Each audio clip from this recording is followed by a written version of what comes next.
To turn your Tapo Smart Plug on or off remotely, all you have to do is ensure you set it up with your phone, the Tapo app on your phone.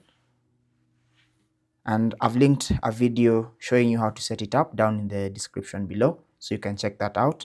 But once you set it up and open the app, you should be able to land on the home page.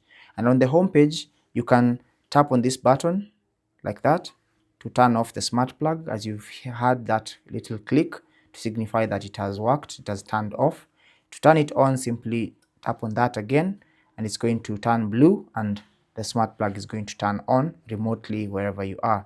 You can also tap on this name of your smart plug and then do the same, tap on that to turn it off and then tap on that to turn it on once again.